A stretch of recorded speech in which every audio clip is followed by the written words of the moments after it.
बिस्मिल्लाहिर्रहमानिर्रहीम अस्सलाम वालेकुम वरहमतुल्लाहि वबरकातुहू। अज़ीज़ तलबा, आज का हमारा टॉपिक है कंसेप्ट असेसमेंट एक्सरसाइज 3.6। इसका फर्स्ट पार्ट हम कर चुके हैं, जिसके अंदर हमने एक्चुअल यील्ड, थ्योरेटिकल यील्ड और परसेंटेज यील्ड इस रिएक्शन की फाइंड की थी। आज भी हमारा क्वेश्चन इसी तरह का है, यानी इसके अंदर भी हमने थ्योरेटिकल यील्ड फाइंड करनी है, एक्चुअल यील्ड फाइंड करनी है और परसेंटेज यील्ड फाइंड करनी है। फ़र्क क्या है कि हमारे पास रिएक्शन डिफरेंट है, मोल रेशियो डिफरेंट है और मैसेज डिफरेंट है, तो डेफिनेटली हमारे पास डिफरेंट वैल्यूज़ आएंगी। तो इस क्वेश्चन के अंदर जो सबसे इम्पोर्टेंट काम है, किसी भी न्यूमेरिकल प्रॉब्लम को जब हम सॉल्व करते हैं तो याद रखें, सबसे जो पहला स्टेप है वो क्या होता है, वो ये होता है कि हमने गिवन इन्फॉर्मेशन को नोट करना होता है कि इस प्रॉब्लम के अंदर जो इन्फॉर्मेशन हमें प्रोवाइड की गई है वो क्या है।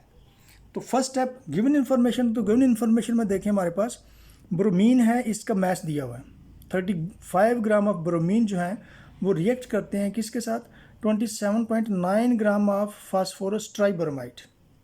और फाइंड हमने क्या करना है, थ्योरेटिकल यील्ड फाइंड करनी है, एक्चुअल यील्ड फाइंड करनी है और इस रिएक्शन की परसेंटेज यील्ड। और इसकी जो बैलेंस इक्वेशन है वो दी गई है, 2 मोल्स फास्फोरस के 3 मोल्स ब्रोमीन के रिएक्ट कर रहे हैं और प्रोडक्ट जो हमारे पास बन रहा है वो 2PBr3 यानी फास्फोरस ट्राइब्रोमाइड के 2 मोल्स बन रहे हैं। ये इस रिएक्शन की बैलेंस्ड केमिकल इक्वेशन है। अब यहाँ देखें, जो हमें मैसेज दिए गए हैं वो दो हैं, एक है 35 ग्राम ब्रोमीन का है और ब्रोमीन हमारे पास क्या है, ब्रोमीन हमारे पास इस रिएक्शन के अंदर रिएक्टेंट है। ये आपको पता है कि जो एरो से पहले हम सब्सटेंसेस लिखते हैं वो सारे रिएक्टेंट्स होते हैं और एरो के बाद जो हम लिखते हैं उनको हम प्रोडक्ट्स कहते हैं। तो एक तो रिएक्टेंट का मैस दिया हुआ है 35 ग्राम, दूसरा मैच किसका दिया हुआ है, फास्फोरस ट्राइब्रोमाइड का दिया हुआ है, वो हमारे पास क्या है, प्रोडक्ट है। और याद रखें, प्रोडक्ट का जो मैच क्वेश्चन में दिया गया है यील्ड के केस में, वो हमारे पास एक्चुअल यील्ड होती है, यानी प्रैक्टिकली रिएक्टेंट फास्फोरस और ब्रोमीन जब रिएक्ट करते हैं तो फिर इतनी अमाउंट प्रोडक्ट की बनती है 35 ग्राम ब्रोमीन के मुताबिक। अब ये जो यील्ड दी हुई है ये इस प्रोडक्ट की है और इसको हम क्या कहेंगे, एक्चुअल यील्ड, जो कि रिएक्शन के अंदर हमें गिवन है। अब हम डाटा नोट करेंगे और उसके बाद स्टेप बाय स्टेप इसको सॉल्व करेंगे। तो देखिए, गिवन इन्फॉर्मेशन हमारे पास mass of bromine 35 gram, phosphorus tribromide का मैस गिवन है 27.9 ग्राम। ये क्वेश्चन के अंदर दिए गए हैं। फाइंड हमने क्या करना है, थ्योरेटिकल यील्ड फाइंड करनी है, एक्चुअल यील्ड फाइंड करनी है और इस रिएक्शन की परसेंटेज यील्ड हमने फाइंड करनी है। अब इसके लिए सबसे पहले हम क्या लेंगे, बैलेंस केमिकल इक्वेशन को नोट करेंगे, लिखेंगे यहाँ। और बैलेंस इक्वेशन क्या है, 2 moles of phosphorus react with 3 moles of bromine to produce 2 moles of phosphorus tribromide, जो कि हमारा प्रोडक्ट है। और ये हमारे पास क्या है, रिएक्टेंट्स हैं और राइट साइड पे जो हमारे पास हैं वो प्रोडक्ट्स हैं, जो कि फास्फोरस ट्राइब्रोमाइड है। अब हमने जो सबसे पहला काम है वो क्या है, थ्योरेटिकल यील्ड हमने फाइंड करनी है। और थ्योरेटिकल यील्ड हमें पता है कि हम कहाँ से कैलकुलेट करते हैं, बैलेंस्ड केमिकल इक्वेशन से कैलकुलेट करते हैं। और जो बैलेंस इक्वेशन से हम यील्ड अमाउंट हम प्रोडक्ट की कैलकुलेट करेंगे उसको हम थ्योरेटिकल यील्ड कहेंगे। और थ्योरेटिकल यील्ड के लिए हमारे पास दो चीज़ें जानना बहुत ज़रूरी हैं। एक तो बैलेंस इक्वेशन की मोल रेशियो है कि बैलेंस इक्वेशन में हमारे पास रिएक्टेंट जो है वो कितने मोल्स में एक दूसरे के साथ रिएक्ट कर रहे हैं और कितने मोल्स प्रोडक्ट के बना रहे हैं। और दूसरी जो इम्पोर्टेंट चीज़ है वो है गिवन इन्फॉर्मेशन, जो क्वेश्चन में हमें दी गई है। क्वेश्चन में हमें एक रिएक्टेंट का मैस दिया गया है, तो उस मैस के मुताबिक हमने देखना है कि प्रोडक्ट कितना बनेगा। अब क्वेश्चन में अगर रिएक्टेंट एक से ज़्यादा है तो सबसे पहला काम ये होता है कि हमें ये कैसे पता चले कि इसमें से लिमिटिंग रिएक्टेंट कौन सा है और किस रिएक्टेंट से हम प्रोडक्ट के नंबर ऑफ मोल्स कैलकुलेट करेंगे।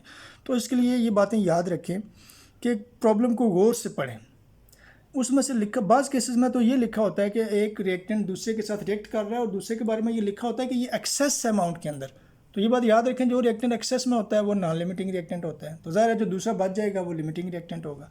अगर एक्सेस वगैरह वर्ड्स नहीं लिखे हुए प्रॉब्लम के अंदर तो फिर हमें कैसे पता चले कि इन दोनों में से लिमिटिंग रिएक्टेंट कौन सा है। तो याद रखें कि जिसका मैस क्वेश्चन में प्रॉब्लम में हमें गिवन होगा, जिसका मैस प्रॉब्लम में हमें गिवन होगा वो रिएक्टेंट हमारा लिमिटिंग रिएक्टेंट होगा और उसी के मुताबिक हम मोल्स कैलकुलेट करेंगे कि प्रोडक्ट कितना बनता है, दूसरे को हम यूज़ नहीं करेंगे। इस रिएक्शन के अंदर चूंकि मैस किसका गिवन है, ब्रोमीन का गिवन है, तो ब्रोमीन हमारा क्या होगा, लिमिटिंग रिएक्टेंट होगा।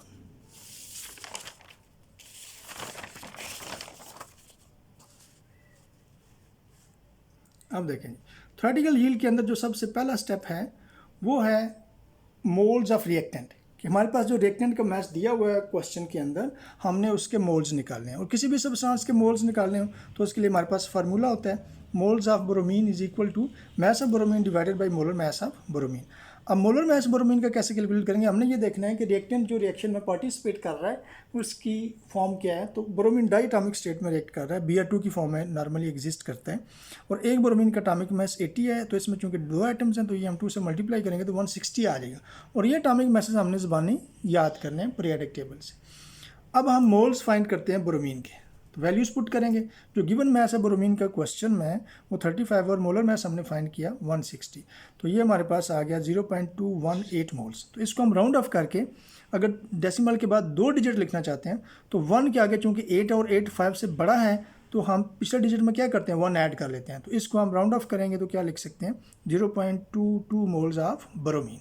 ये हमारे पास आगे ब्रोमीन के मोल्स थ्योरेटिकल यील्ड कैलकुलेट करने के लिए हमारा पहला स्टेप कंप्लीट हो गया कि हमने रिएक्टेंट जिसका मैस ग्राम्स में दिया हुआ था हमने मोल्स निकाल लिए। और याद रखें अगर किसी क्वेश्चन में पहले ही मोल्स में दिया हुआ है तो फिर हमें ये स्टेप करने की ज़रूरत नहीं है, हम उन मोल्स को डायरेक्ट नोट कर लेंगे। दूसरा स्टेप क्या है, अगर हम किसी भी रिएक्शन की थ्योरेटिकल यील्ड कैलकुलेट करना चाहते हैं तो उसके अंदर हमने सेकंड स्टेप हमारा ये है कि हमने मोल्स ऑफ प्रोडक्ट कैलकुलेट करने हैं बैलेंस इक्वेशन को यूज़ करते हुए। अब बैलेंस इक्वेशन को यूज़ करते हुए जब हमने प्रोडक्ट के नंबर ऑफ मोल्स कैलकुलेट करने से पहले हमें ये पता चल गया कि इस रिएक्शन में चूंकि मैस ब्रोमीन का दिया हुआ है तो ये लिमिटिंग रिएक्टेंट है, तो ब्रोमीन के मुताबिक प्रोडक्ट बनेगा, तो इसके मुताबिक हम मोल्स कैलकुलेट करेंगे प्रोडक्ट के। और उसके लिए फिर हमें स्टेटमेंट एक बनानी पड़ती है कि हम पहले क्या लिखेंगे, फास्फोरस ट्राइब्रोमाइड को पहले लिखेंगे या ब्रोमीन को। तो इसके लिए आपने याद रखना है कि जो गिवन होता है प्रॉब्लम के अंदर, यानी जिस सब्सटेंस के बारे में, रिएक्टेंट के बारे में, प्रोडक्ट के बारे में इन्फॉर्मेशन हमें क्वेश्चन के अंदर दी गई है, उसका मैच दिया गया है, जो गिवन है उसको हम लेफ्ट साइड पे लेते हैं और जो हमने फाइंड करना होता है उसको हम राइट साइड पे लेते हैं। अब यहाँ हमने फाइंड क्या करना है, हमने इस प्रोडक्ट की बैलेंस इक्वेशन से यील्ड निकालनी है, ये हमारी रिक्वायरमेंट है। और गिवन क्या है, गिवन ब्रोमीन है, क्वेश्चन के मुताबिक कितना है और 35 के मुताबिक हमारे पास 0.22 मोल्स है, तो इतना होगा तो ये कितना बनेगा। तो हमारे पास गिवन है ब्रोमीन और रिक्वायरमेंट हमारी क्या है, हमने PBr3 की यील्ड अमाउंट मालूम करनी है। तो गिवन हम पहले लेंगे क्वेश्चन के मुताबिक। आप देखें क्वेश्चन ये कहते हैं कि अगर ब्रोमीन 3 मोल्स हैं, ब्रोमीन कितने 3 मोल्स, तो फिर फास्फोरस ट्राइब्रोमाइड प्रोडक्ट हमारे पास कितना बन रहा है 2 मोल्स बन रहा है, हम लिख लेंगे। और अगर हमारे पास ब्रोमीन का 1 मोल हो तो कितना बनेगा। अगर एक चीज़ की वैल्यू फाइंड करनी है तो आपको पता है डिवाइड करते, इस नंबर को इस नंबर से डिवाइड कर देंगे, जो भी नंबर होगा। यहाँ हमारे पास 2 है और इधर 3 है तो 2 को 3 पे डिवाइड कर देंगे।